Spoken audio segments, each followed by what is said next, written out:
하나님의 말씀을 보겠습니다. 신약 성경입니다. 사도행전 말씀입니다.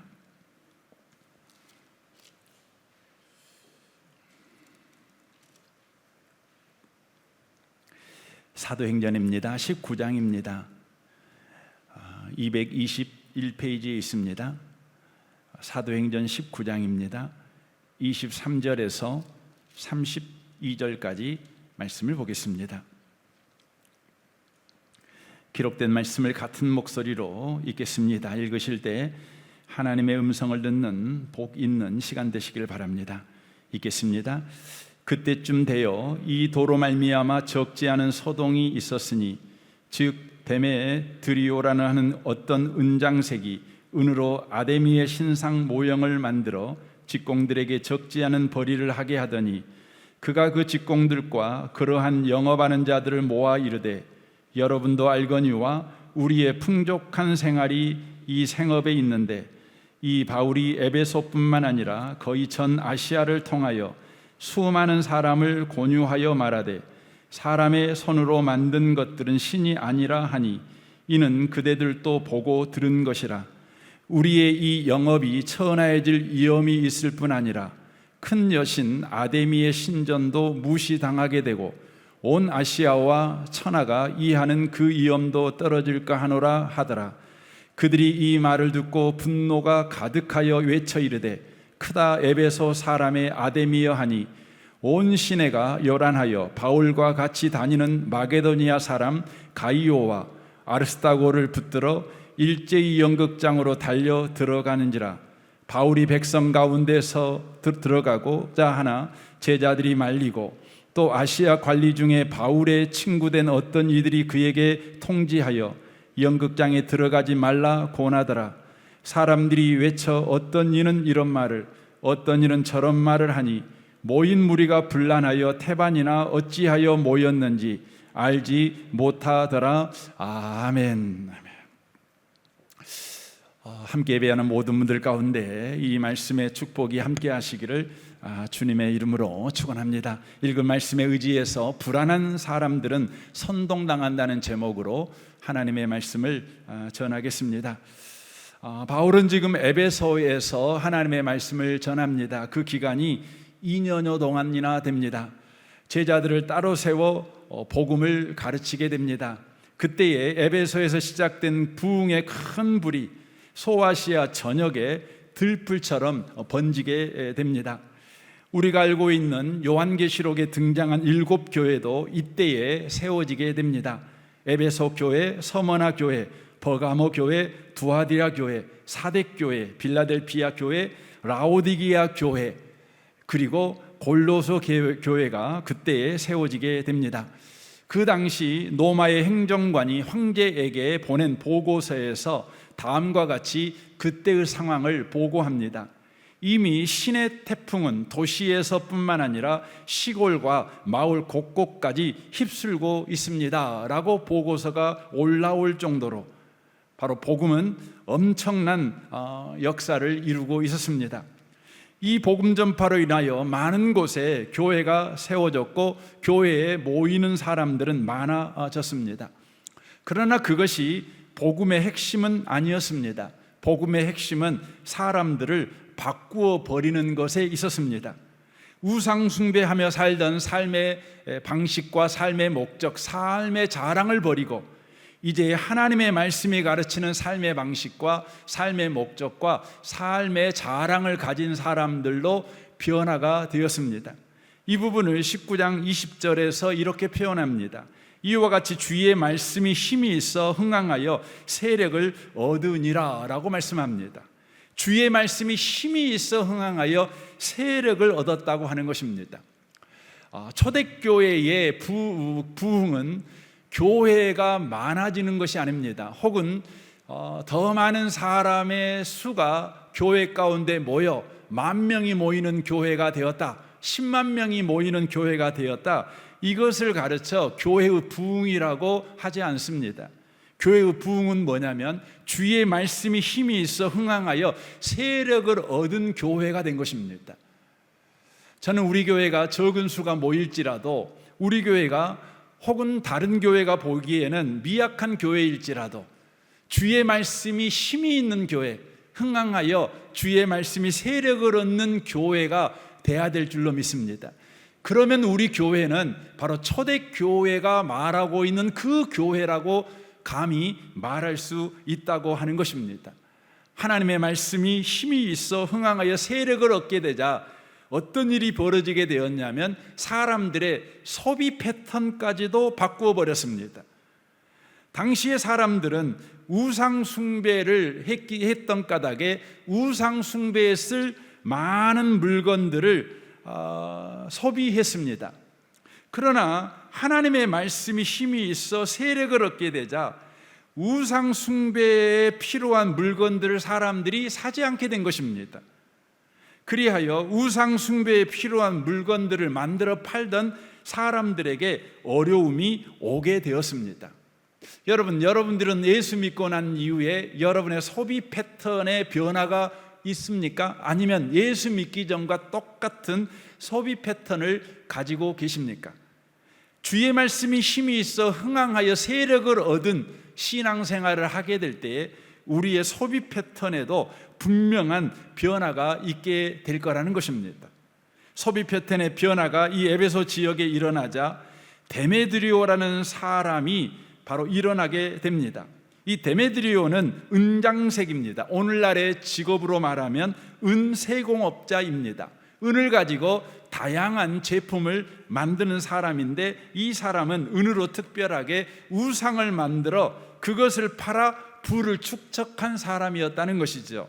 그래서 24절에 이렇게 소개합니다. 데메드리오라 하는 어떤 은장색이 은으로 아데미 신상 모형을 만들어 직공들에게 적지 않은 벌이를 하게 하더니 라고 말합니다.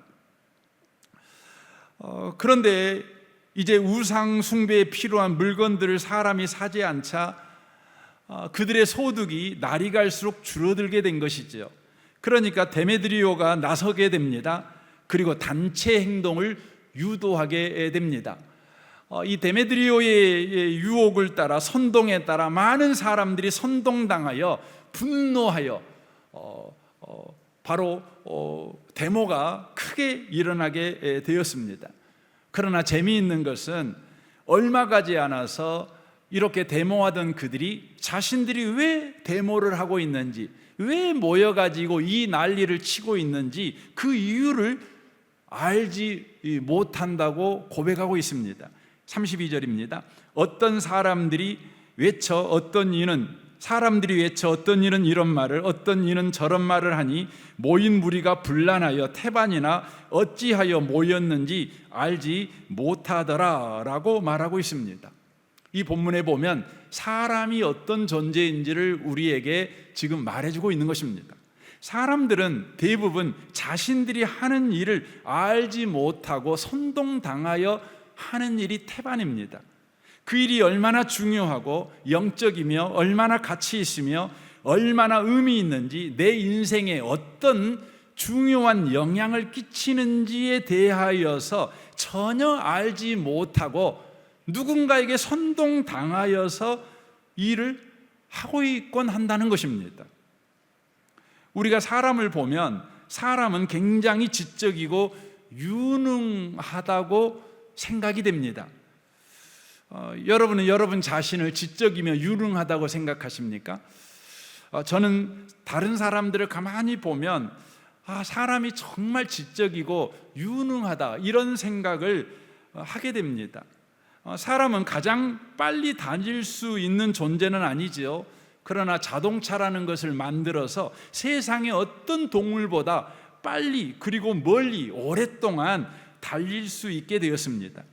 사람은 날지 못하지요. 그러나 비행기를 만들어서 그 어떤 새보다 더 빨리, 더 멀리, 더 오랫동안 날 수 있는 존재가 되었습니다.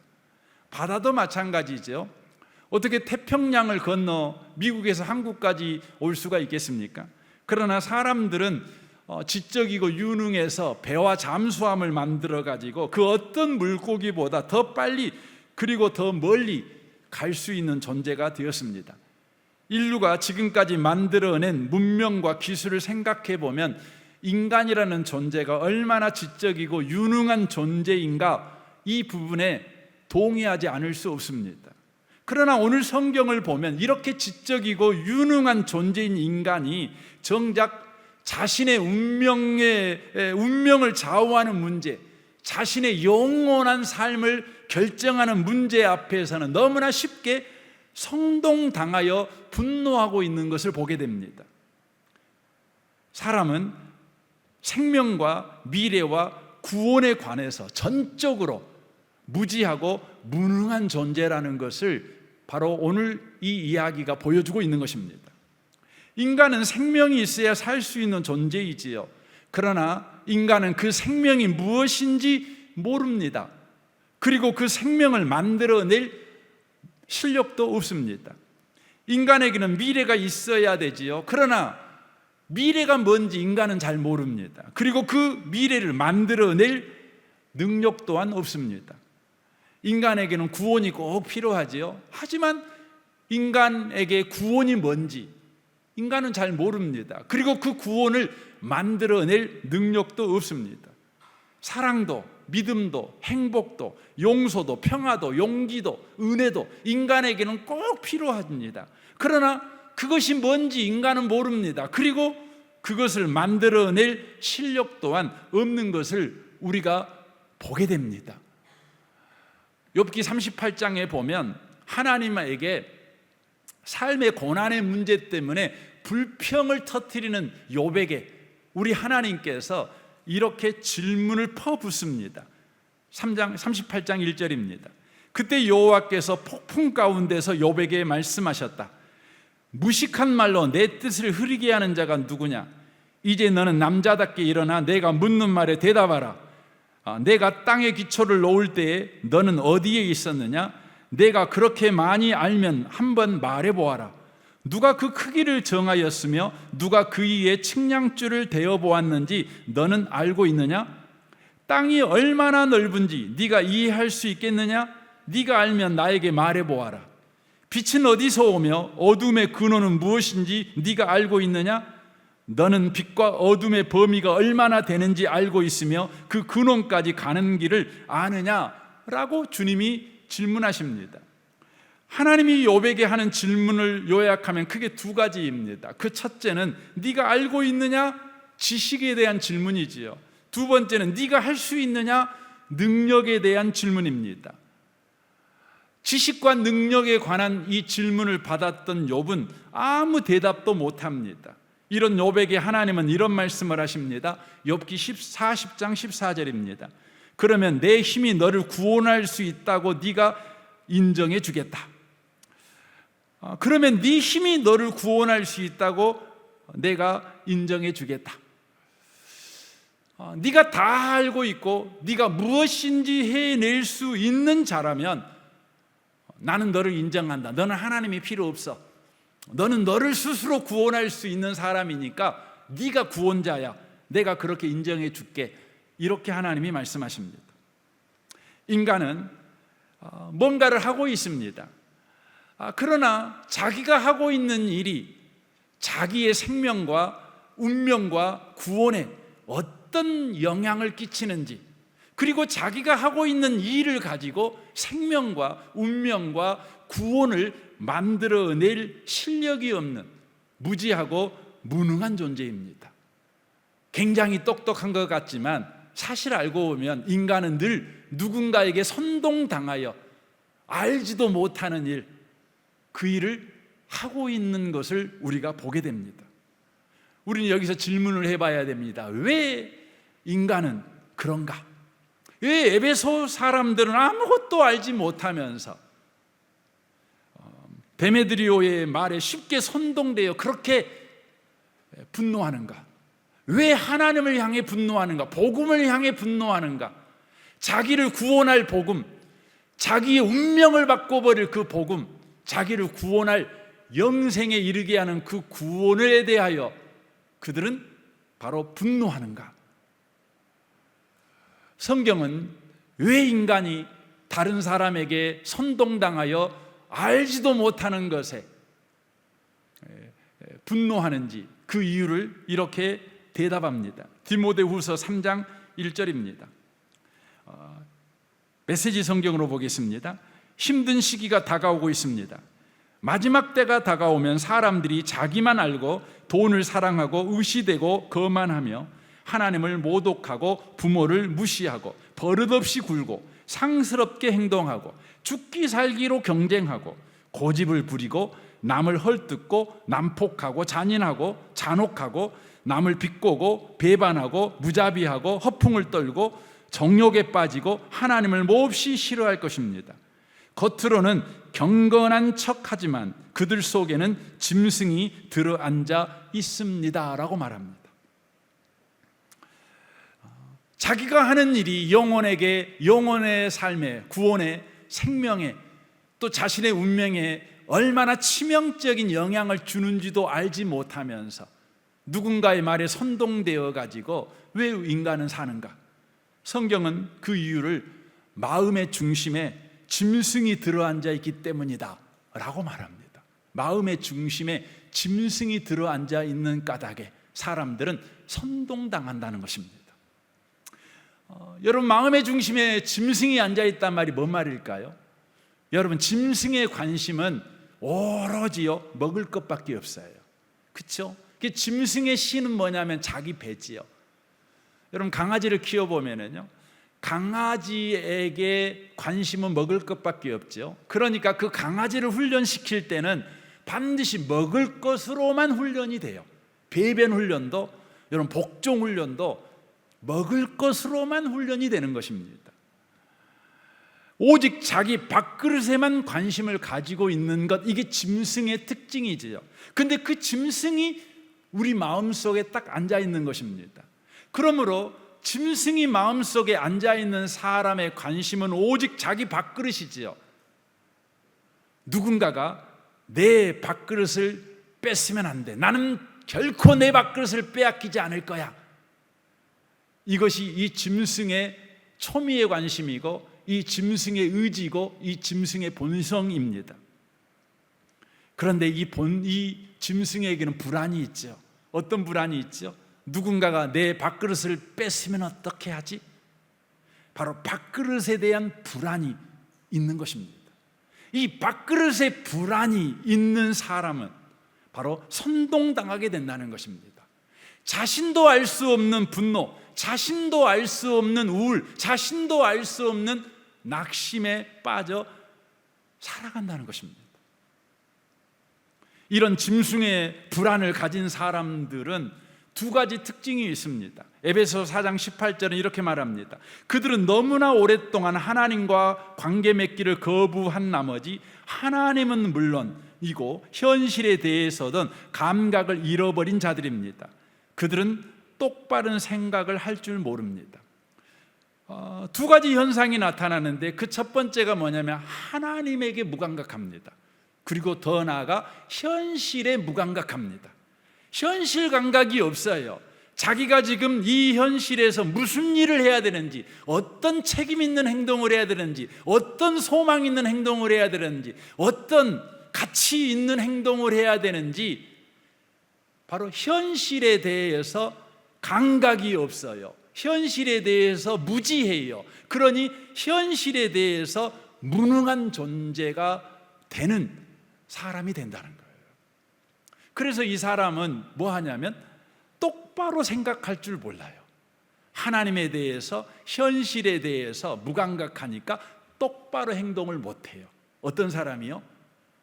밥그릇에 불안이 있는 사람, 바로 짐승의 불안이 그 마음에 자리 잡고 있는 사람은 그런다는 것이죠. 성경에서는 똑바로 행동하지 생각하지 못한다, 이 말을 이렇게 표현합니다. 에베소 4장 17절입니다. 그러므로 내가 이것을 말하며 주 안에서 증언하노니 이제부터 너희는 이방인이 그 마음에 허망한 것으로 행함같이 행하지 말라라고 말합니다.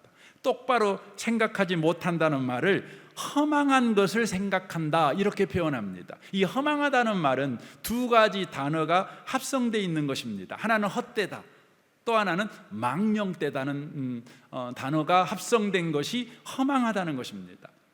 먼저 헛되다는 말은 어떤 의미냐면, 헛되다는 것은요, 막 산다는 것입니다. 그러니까 목표가 없어요. 자기에게 총이 주어져 있는데, 여러분 총은 굉장히 위험한 물건 아니겠습니까? 그러니까 반드시 목표를 정해서 목표를 향해서만 쏘아야 되는 것입니다. 그런데 헛되다는 말은요, 그 총을 목표가 없이 아무데나 그냥 갈겨버린다는 것입니다. 사람에게는 하나님이 주신 각양 은사가 있잖아요. 능력이 있죠. 또 오늘이라는 기회가 우리에게 주어졌죠. 그런데 짐승의 불안을 가지고 사는 사람, 그 사람들은요, 자기에게 주어진 모든 것을요, 목표 없이 써버려요. 목표 없이 살아요. 그래서 그 사람들이 늘 하는 말이 뭐냐면, 내가 뭐하고 살았는지 모르겠어, 이런 말들을 흔하게 하는 것입니다. 망령되다는 말은 어떤 의미냐면, 할 수 없는 것에 대하여 욕심을 낸다는 것입니다. 무모하다는 것이죠. 우리가 연애하면 애인에게 그런 말을 하지 않습니까? 하늘의 별을 따다 주겠어 라고 말을 합니다. 여러분, 하늘의 별을 따다 준다고 여러분 남자친구가 말할 때, 여자친구가 진짜 내 남자친구는 하늘의 별을 따올 거야 라고 믿는다면 그 여자도 미친 여자죠. 또 그렇게 말하는 남자가 내가 반드시 하늘에서 별을 따다가 너한테 줄 거야 라고 결심한 남자라면 그 남자도 미친 남자죠. 우리는 그걸 관용어로 우리는 이해합니다. 하늘의 별을 따다 줄게, 이 말은 그래, 나를 그만큼 사랑한다는 말이겠지, 이렇게 이해하지요. 혹시 여러분 남자친구가 하늘에서 별을 따 주겠다고 그렇게 노력하는 남자친구가 있다면 즉시 떠나시기 바랍니다. 왜냐하면 그 사람은 망령된 사람이기 때문에 그렇습니다. 무모한 사람이기 때문에 바로 그렇다는 것입니다. 그런데 여러분, 마음에 짐승의 불안이 있는 사람, 밥그릇에 불안이 있는 사람, 하나님과 사람에게 현실에 대하여 무감각한 사람은 이렇게 헛되고 망령된 생각에 사로잡혀서 인생을 살아가요. 그러니까 어떤 일이 벌어지겠어요? 여러분, 그 사람은 쉽게 다른 사람 말에 선동되는 것입니다. 지금 전 세계가 선동하는 사람들과 선동당하는 두 부류의 사람밖에 없는 것 같아요. 미국도 그렇고 유럽도 그렇고 대한민국도 그렇고 선동가들이 나타났죠. 그리고 사람들은 선동당하여 지금 하지 말아야 될 행동을 하죠. 상대방을 원수로 여기죠. 상대방을 죽여버릴 대상으로 여기죠. 박멸의 대상으로 여기죠. 극단적인 양극화, 극단적인 대립이 지금 일어나고 있는 걸 보게 됩니다. 왜 그렇게 되는 겁니까? 여러분, 사람들의 마음에요, 지금 이 지구상에 존재하는 모든 사람의 마음에 짐승의 불안이 딱 앉아 있는 거예요. 밥그릇에 불안이 앉아 있는 거죠. 그러니까 하나님과 현실에 대해서 무감각해요. 그러니까 맨 헛생각만 하고 살아요. 그러니 선동당하는 것입니다. 저는 이 아침에 오신 여러분을 축복합니다. 선동당하지 마시기 바랍니다. 이 아침에 오신 여러분을 축복합니다. 여러분의 심지가 견고하신 분들이 꼭 되시기 바랍니다. 여러분, 그러면 선동 안 달려면 어떻게 해야 돼요? 내 마음에 있는 이 짐승을 잡아야지요. 내 마음의 중심에 자리 잡고 있는 이 짐승의 불안을 여러분 쫓아내야지요. 어떻게 쫓아낼까요? 인류 역사를 보면 이 짐승의 불안이 시작된 사건이 있습니다. 우리는 그 현장으로 가서 이 짐승의 불안을 어떻게 쫓아낼 수 있는가를 우리가 알아야 합니다. 창세기 3장 9절입니다. 여호와 하나님이 아담을 부르시며 그에게 이르시되 네가 어디 있느냐? 이르되 내가 동산에서 하나님의 소리를 듣고 내가 벗었으므로 두려워하여 숨었나이다. 이르시되 누가 너의 벗었음을 네게 알렸느냐? 내가 네게 먹지 말라 명한 그 나무 열매를 네가 먹었느냐? 우리 하나님이 지금 질문하고 있는 겁니다. 불안에 떨고 있는 바로 아담에게 말하는 것이죠. 아담아, 너 왜 불안하냐? 너 왜 불안해? 이렇게 질문을 하시는 것입니다. 이 질문에 대해서 아담이 대답합니다. 내가 벗었으니까 불안합니다. 내가 벗었으니까 불안합니다. 이렇게 대답합니다. 이 아담의 대답은 사실 틀린 대답입니다. 왜냐하면 아담은 선악과를 따먹기 전에도 벗은 몸이었습니다. 그러나 그때에는 벗은 것 때문에 전혀 불안하지 않았습니다. 그러나 선악과를 따먹은 이후에 벗은 몸은 아담에게 불안을 가져다 주는 요소였습니다. 불안 요소였습니다. 하나님은 이 부분을 정확하게 바르게 잡습니다. 3장 11절 말씀입니다. 이르시되 누가 너의 벗었음을 네게 알렸느냐라고 말합니다. 이게 무슨 의미의 말이죠? 벗은 것 그 자체가 너에게 불안을 가져다 준 것이 아니라 벗었다는 것이 불안의 요소라고 누군가가 너에게 알려준 것, 그리하여 네가 벗은 것이 불안하게 느낀 거야. 이렇게 지금 주님이 말씀하는 것이죠. 그러면서 말합니다. 내가 네게 먹지 말라 명한 그 나무 열매를 네가 먹었느냐? 라고 물어봅니다. 이 말이 무슨 의미입니까? 네가 하나님의 말씀을 어겨 하나님과의 관계가 어긋나자 일어난 일이야 라고 우리 주님이 질문해주고 대답해주는 것이죠. 원인과 처방을 해주고 있는 겁니다. 원인은 뭐냐?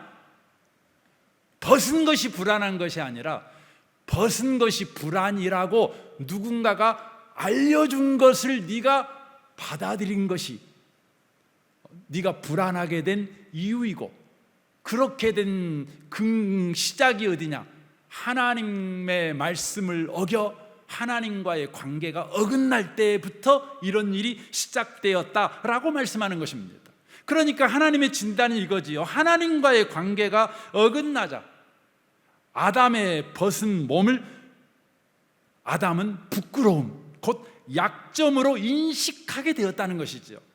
이로 인해 불안이 찾아왔다는 것입니다. 그러므로 불안의 원인은 벗은 몸이 아니라 벗은 몸을 불안 요소로 보게 하는 틀어진 하나님과의 관계, 그것이 바로 불안이라는 것입니다. 짐승의 불안이 왜 우리 안에 자리를 잡게 되었는가? 그것은 틀어진 하나님과의 관계, 어긋난 하나님과의 관계의 삶을 살아가는 까닭에 우리 마음에 짐승의 불안, 밥그릇의 불안이 우리 마음을 주장하게 되었다는 것입니다. 우리 인류 역사는 끊임없이 이 불안의 원인을 벗은 몸이라고 주장해 왔습니다. 심리학이, 정신분석학이, 상담학이 그렇게 가르쳤습니다. 그래서 오늘날의 병원에서도 벗은 몸이 바로 불안의 원인이라고 가르칩니다. 그래서 벗은 몸의 불안을 해결하기 위해서 노력할 것을 요구받습니다. 그리하여 사람들은 명품 옷으로 자기를 치장하는 것이죠. 남들이 갖지 않는 것, 아니 남들보다 더 나은 옷으로 자기의 부끄러운 몸을 가리는 일을 해가는 것이죠. 바로 벗은 몸의 불안에서 자유케 되는 것은 남들보다 더 멋진 옷, 남들보다 더 나은 옷으로 벗은 몸을 가릴 때에 해결된다고 가르치기 때문에 그렇습니다. 정말 그렇습니까? 아닙니다. 벗은 몸은 불안 요소가 아닙니다. 여러분, 빈 밥그릇은요 불안 요소가 아니에요. 바울은 자신의 질병이 성공적인 사역을 하는 데 있어 방해되는 불안 요소라고 생각했습니다.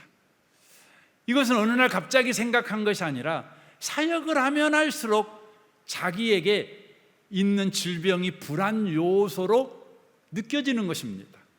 그래서 확신을 갖게 되었습니다. 이 불안 요소인 이 질병에서 내가 치유만 된다면 나는 성공적인 사역자, 하나님이 마음껏 쓰실 수 있는 하나님의 영광을 위하여 사용되는 사역자가 될 수 있을 것이다.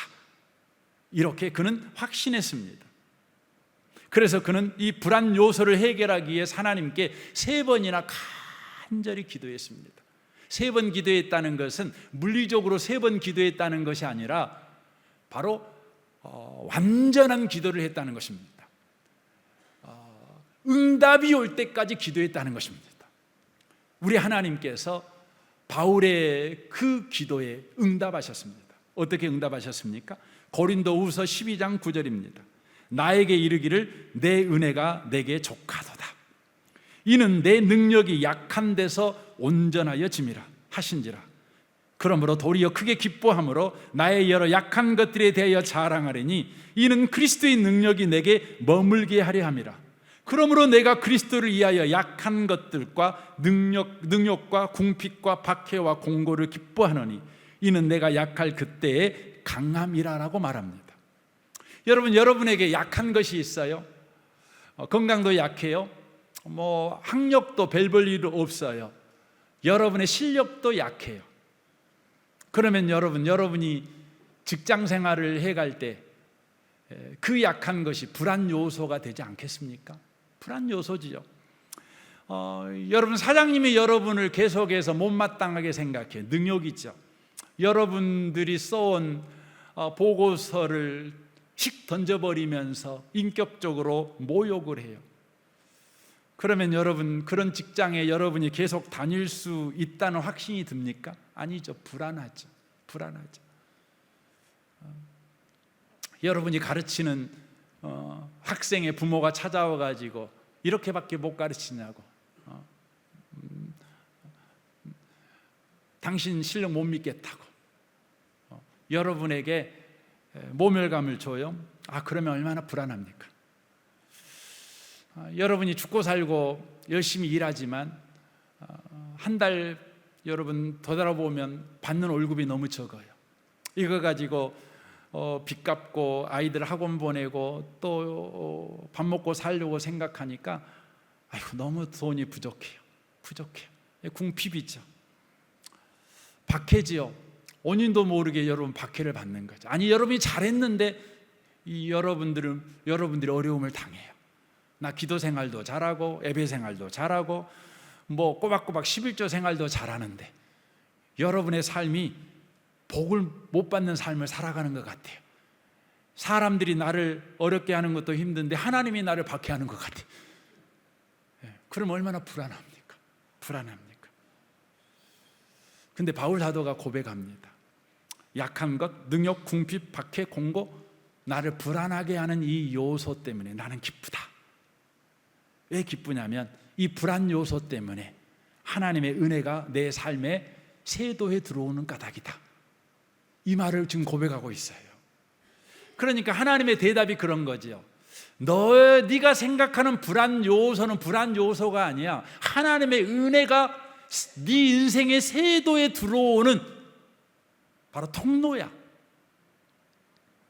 하나님의 은혜를 담는 그릇이 네가 생각하는 불안 요소야 라고 말하고 있는 것이죠. 하나님이 너를 붙잡는 너의 옷자락이 뭐냐? 너를 붙잡는 너의 손이 어디냐? 너의 불안이야. 이렇게 말하는 것이죠. 제가 이렇게 말할 때 도무지 이 말에 대해서 공감하기 어렵고 동의하기 어려우신 분들이 계실 것입니다. 어려운 건 어려운 거지, 힘든 건 힘든 거지, 불안은 불안한 거지. 그것들을 없애야, 해결돼야 불안이 없어지는 거고 어려움도 없어지는 거고 그런 거 아니겠느냐라고 우리는 생각합니다. 그 이유는 하나님과의 관계가 지금 풍성하지 않기 때문에 그렇습니다. 하나님과의 관계가 어긋나 까닭에 아담은 자신의 벗은 몸을 불안 요소로 생각했습니다. 하나님과 관계가 좋았을 때 선악과를 따먹기 전에는 아담의 벗은 몸은 결코 불안 요소가 아니라 하나님께 나아가 하나님, 내가 대체 무엇이간데 나를 이렇게까지 생각하십니까? 라는 하나님을 향하여 찬양할 수 있었던 이유였습니다. 헨리 나우엔이 인간이 불안한 이유를 이렇게 말합니다. 인간은 길을 찾을 수 있는 지도는 가지고 있지만 정작 자기 집 주소는 모른다. 이 말이 무슨 말이냐면 이런 말이죠. 저는 이 말을 들었을 때 헨리 나우엔 정말 놀라운 통찰력을 가진 분이시다 이런 생각을 했어요. 여러분, 우리는요 서울 가는 길도 잘 알아요. 그렇죠?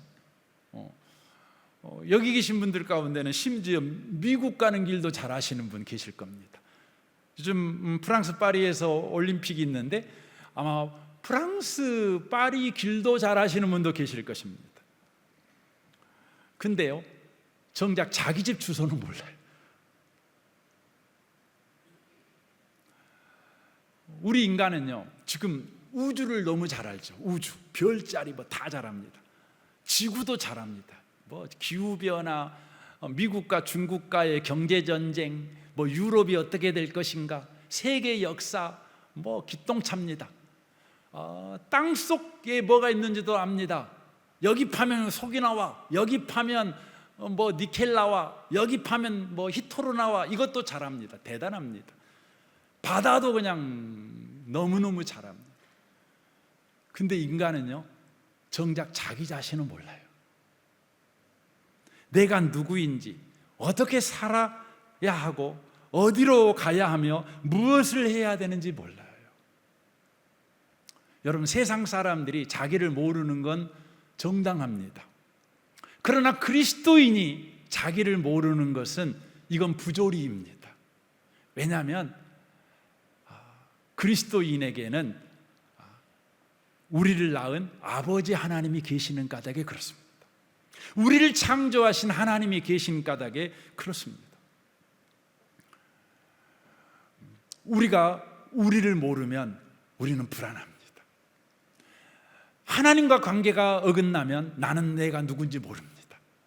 그리하여 내가 벗은 몸이 내게 불안하고, 없는 것이 내게 불안하고, 빈 밥그릇이 불안하고, 내 옆에 나보다 뛰어난 실력을 가진 사람이 불안합니다. 내 밥그릇 뺏을 것 같거든요. 하나님과 관계가 회복되면 우리는 나를 압니다.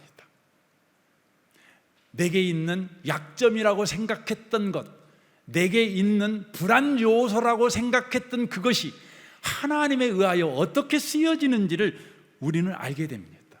그리하여 우리는 짐승의 불안, 내 마음에서 밥그릇의 불안, 이 짐승의 불안을 쫓아내고 하나님의 평강, 하나님의 은혜가 우리의 마음을 주장하는 일이 바로 벌어지게 되는 것입니다. 저는 이 아침에 이 말씀을 듣는 여러분에게 도전하고 싶습니다. 이번 여름 너무 덥지요? 이 더운 여름에 이열치열이 필요합니다. 더운 여름에 하나님 안에서 내가 누군가, 하나님의 사랑을 받고 있는 내가 누군가를 뜨겁게 알아가는 저와 여러분이 되셔야 합니다. 우리는 누구입니까? 이걸 알아야 합니다. 하나님과 관계 속에 바르게 알게 될 때 우리는 짐승의 불안을 쫓아내고 하나님의 사랑에 붙잡힌 바 된 나, 그 안심, 그 평안, 그 은혜가 우리를 붙잡는 우리 인생을 우리는 살아내게 될 줄로 믿습니다. 이 아침에 오신 모든 분들이 이 은혜 속에 들어가시기를 주님의 이름으로 축원합니다. 아멘. 우리 같이 이 시간 기도하기를 원합니다.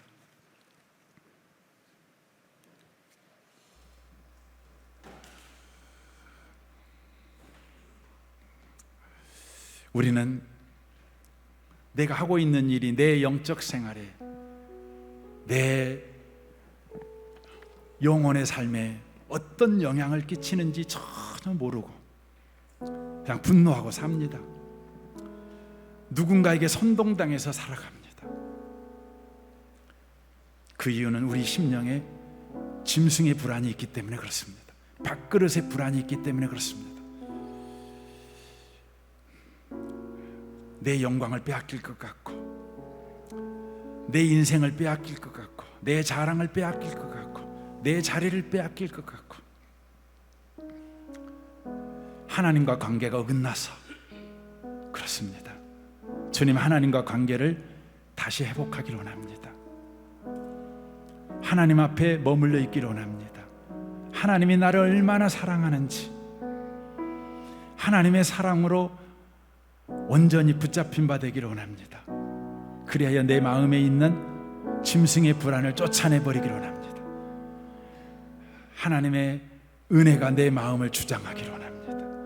하나님의 평강이 내 마음을 주장하기로 합니다.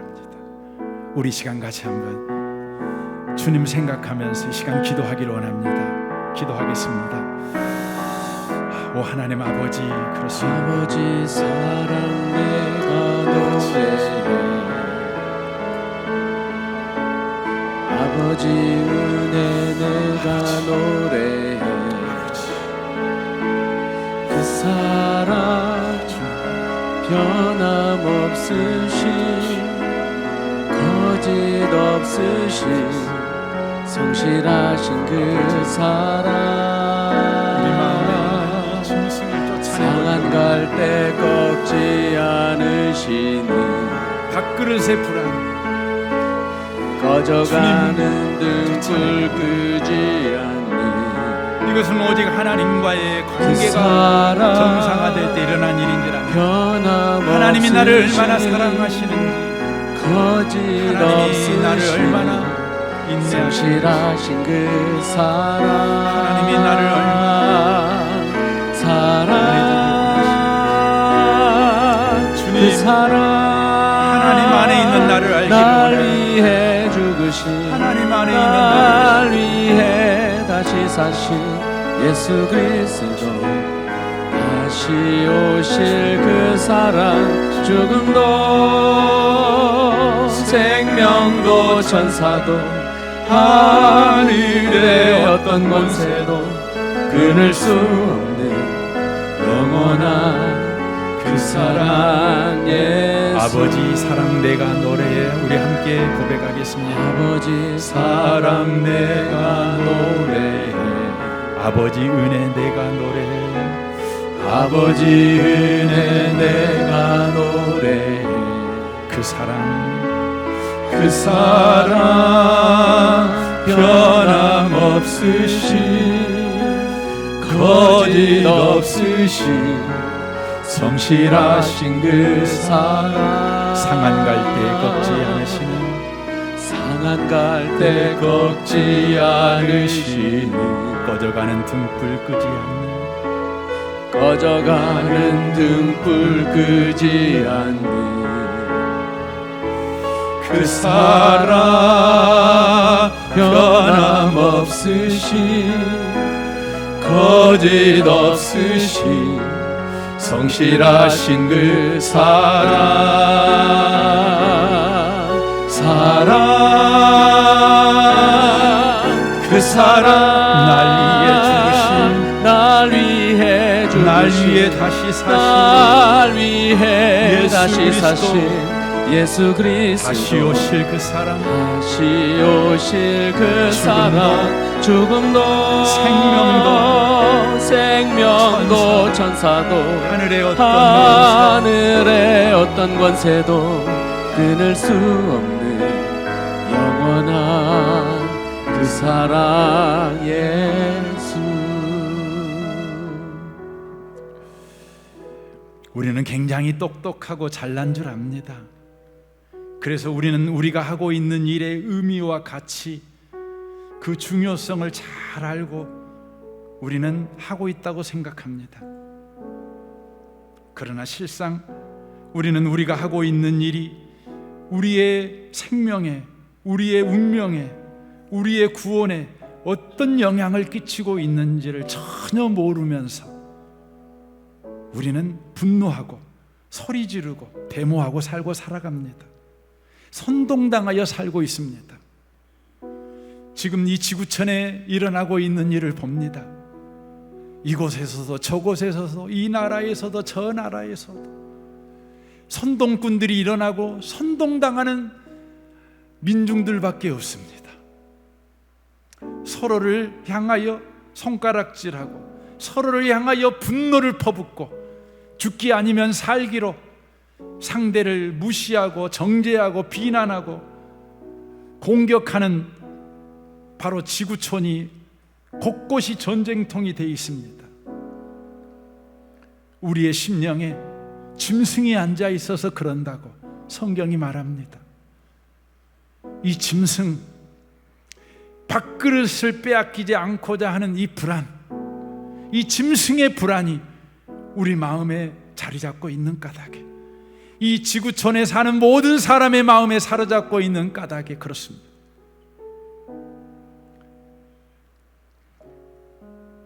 주님이 이 짐승의 분노를, 이 불안을 쫓아내버리기를 원합니다. 빈 밥그릇의 불안을 우리가 쫓아내기를 원합니다. 빈 밥그릇이 불안으로 작용하는 것은 하나님과 관계가 어긋난 까닭이라고 말씀하셨습니다. 빈 그릇은 하나님이 은혜를 채우기에 우리에게 허락한 은혜라고 말씀하시지만, 하나님과 관계가 틀어진 우리에게는 그 빈 그릇은 우리 안에 짐승의 불안을 갖게 하는, 작용하는 것밖에 되지 않는다고 말씀하셨습니다. 주여, 우리 빈 그릇이 하나님이 담으실 은혜의 선물인 것을 아는 은혜가 있기를 원합니다. 하나님과 관계가 회복되기를 원합니다. 하나님 안에 있는 나는 누구인가? 하나님은 나를 어떻게 대하고 계시는가? 하나님은 지금도 나를 향하여 그 크신 사랑을 베풀고 있다는 것을 주여 우리가 아는 자 되게 하여 주옵소서. 하나님의 그 사랑을 어떤 세력도 끊을 수 없다는 것을, 도리어 그 모든 것이 하나님의 은혜를 받는 기회가 된다는 것을 아는 자 되게 하여 주옵소서. 주여, 이 아침에 우리 안에 있는 짐승의 불안을 쫓아내시옵소서. 하나님의 은혜가 우리 마음을 사로잡게 하여 주시고, 하나님의 평강이 우리 마음을 주장하게 하여 주옵소서. 주님은 우리를 사랑하시는 분이십니다. 이 놀라운 관계 회복이 있게 하여 주옵소서. 주님 앞에 애물을 드립니다. 애물 드리는 모든 손길 주님께서 주의 백성으로 삼으신 손들이오니, 이번 한 주간, 아니 저들의 일평생 먹을 것, 입을 것, 마실 것 때문에 불안해하지 않고 먼저 그의 나라와 그의 의를 구하는 그 위대한 인생을 살아내도록 계속해서 주여, 주님께서 저들을 만나 주옵소서. 뜨겁게 만나 주옵소서. 주님을 찬양합니다. 예수님의 이름으로 기도합니다. 아멘.